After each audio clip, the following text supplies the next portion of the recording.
Lo que hay ahora es ya desconfianza, ¿no? Esa lealtad incondicional de un 60% de los bolivianos ya no es la misma, ¿no? Se ha movido algo. Y eso puede generar a mediano y largo plazo la posibilidad de que una hegemonía incuestionable, que no se podía negar que iba a ser así, de repente no sea así. Pero de ahí afectar la estabilidad es algo que no se puede afirmar.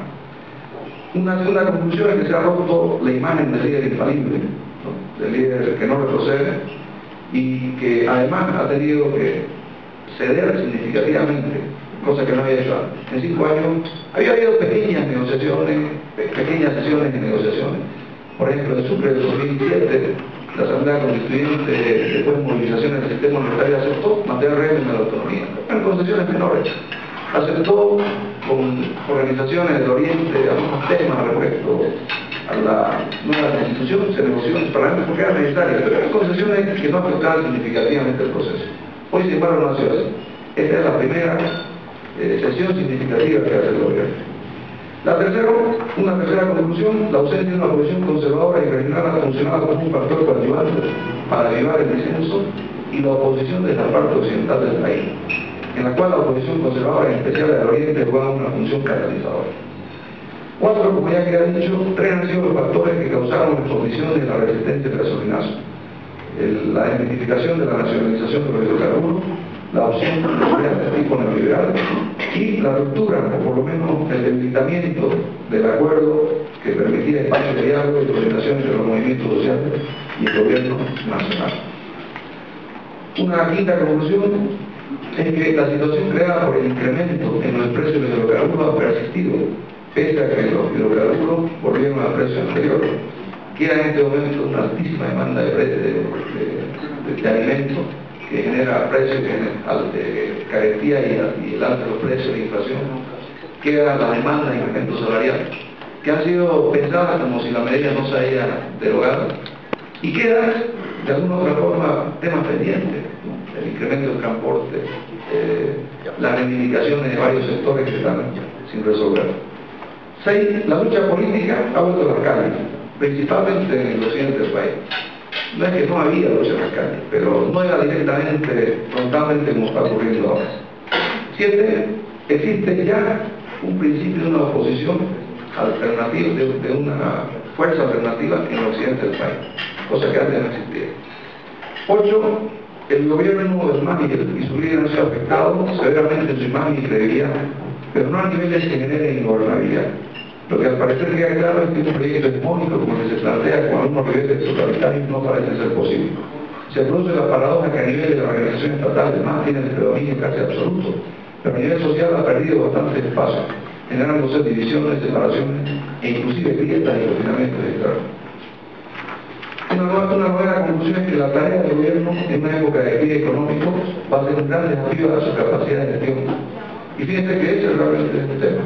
El tema de la gestión económica es fundamental. En la época de las vacas largas ya no se va a contar, todo apunta a eso, con el paraguas de los recursos abundantes, ¿no? De los recursos que permitían decir que no había déficit fiscal sino superávit.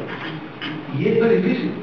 ¿Cómo conciliar una política racional en materia económica que genera la inversión productiva, que diversifique, que amplíe la base productiva, que genere inversión pública y privada, con una altísima demanda social, porque hay un montón de reivindicaciones que tienen que cumplirse por la Constitución, pero al mismo tiempo mantener un modelo antineoliberal?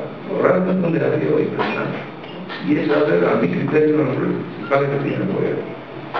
Una décima conclusión, y eso lo plantea Mayora también de otra forma, pero coincidimos en la esencia, y el hecho de que el gobierno en estos últimos meses ha pasado de discutir, de plantear, de polemizar, de socializar temas centrales, fundamentales, a temas cotidianos, cosa que no ocurría. Hoy el gobierno está en el precio del pan, en el precio del transporte, en el prediario de los precios, ¿no? Está con el tema del incremento. Ese es el tema central ahora. Sin embargo, hace 2 o 3 años, incluso hace 6 meses, los temas centrales eran el imperialismo, la infiltración de USAID, era la derecha, la ley orgánica, la ley marco de la autonomía, era el tema de la tierra, ¿no? Incluso nomás viajaba al exterior que al interior del presidente, y en su agenda era más importante, por ejemplo, el tema del calentamiento global o la protección de la tierra, cosas que están muy bien. No era tema para él el tema de los pasajes, o el tema del pan, o el tema del cemento, no era un tema. Hoy es tema de todos los días. Ha cambiado un poco el énfasis, ¿no?, de los grandes temas a temas secundarios. Una primera conclusión es que el gobierno está utilizando para reposicionar nuevamente en su discurso grandes temas el tema marítimo. ¿No? Lo han dicho y no te ustedes los periódicos, hay varios artículos en ese sentido.